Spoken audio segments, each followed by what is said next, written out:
Hi submarine friends, welcome back to watching me build my diesel electric submarine. So, progress. I have the torpedo tubes, I'm calling them torpedo tubes, but they're ballast weight. So I've got the torpedo tubes filled with steel plate, and the weight is good. I'm at about, I can't remember now, about 2,700 pounds. So that's going to need some adjustment, but I can adjust on the inside of the submarine. So that's all good. So I had to extend this pipe 1 foot, so I just added a 1 foot section here. You can see here that the ballast tank is all plated back in and ready for paint.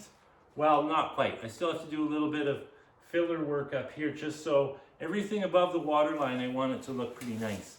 So the way I'm going to mount these tubes is with these brackets right here. This is 2-inch ID square tubing, so 2.5-inch OD square tubing, quarter wall, so good and strong. So I will drill a hole through the top here, and I will cut a hole in the top of the torpedo tube and weld a nut in there. And then this will go right here, and it'll simply bolt right through. And that's all there is to it. And I lost my train of thought. So I'm pretty confident that that's going to be plenty strong, especially if I move this back to where this seam is right here. And oh yeah, that's what I was going to say. So the way that you will install these, now the submarine is shifted over on the trailer, it's not centered at all. But this tube will have a lifting hook in the center, so when I lift it with the crane, which I just tested outside, I took one of these outside and I set the crane up and I picked it up, no problem at all. So I could just park the truck beside the trailer, lift this tube out, and set it on the deck. But anyways, to install this, you just lift it off the deck of the truck, swing it over, set it on two 2x4s, so it's 3 inches above the deck, and simply roll it into place. Or I'm hoping that the crane can just swing it in. So this right here, so the tube can just slide right under this. It doesn't have to go under and then lift. It can just slide straight under. So it might take a little bit of dicking around to connect it. So what I just have been thinking about doing is putting a stopper here at the back of this tube. So when I lift the torpedo tube into place, I can then swing it back to hit the stopper. And when I hit the stopper, then I know that the holes are going to line up perfectly for the bolts. I may have to, rotate it back and forth a little bit, but the holes in here are going to be bigger than the bolt holes so that there's a little bit of wiggle room. So each one of these holds about 750 pounds. That's no problem at all. That'll be fine. So that's how I'm going to do it. There's not too much drag. I was concerned about drag, but this is not a lot of drag going through the water. And the reality is I have to have it. I have to have a mount.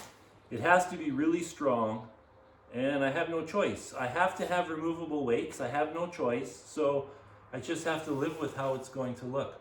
Now in the water, you can't see any of this. You only can see from here up, so it really doesn't make any difference. And when I'm transporting it, you're not going to see it either because the tubes will be on the deck of the truck. Unless I'm just going to a lake close by, I'm not too worried about sneaking up the highway 10 minutes for that. And so with those tanks missing, the submarine is more streamlined as well. So what I gain in drag here, I have saved in drag in the back. So I'm pretty happy with that. I had to do some real head scratching to figure this out, but so this morning I got those plates in and I got this all welded up. That didn't take too long. My back's not too bad. I had a little twinge earlier, but it's okay. So I might have to run over to my buddy's place and get some big bolts. He just scored a whole bunch of big bolts. Unless I can find some here, I might. So that's what I'm going to do. This end cap here is welded on a little ugly. What can I say? But that's what grinders are for. And again, I want to put a tapered end on back here. Well, for one, it'll go through the water better if you have a tapered end, like a cone, rather than the water turbulence here. Now, let's remember, this is not a fast vessel. This is totally a displacement hull, so, you know, we have to keep it realistic too. So I'm pretty happy. This is going to be good. Yeah. I backed the submarine in and I went too far and I punched a hole in the wall of my shop. Well, just the side. I have vinyl siding on the inside of my shop and I poked into it.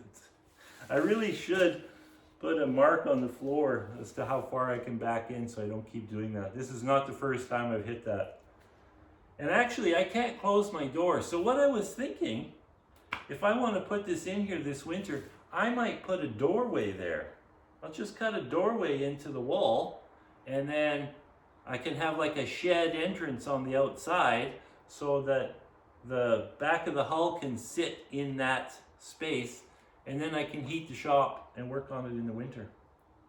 I may have to do that because I can't work on it in my house shop anymore because I can't get in and out of the submarine because my ceiling height is too low. Mind you, I lowered the sub 6 inches.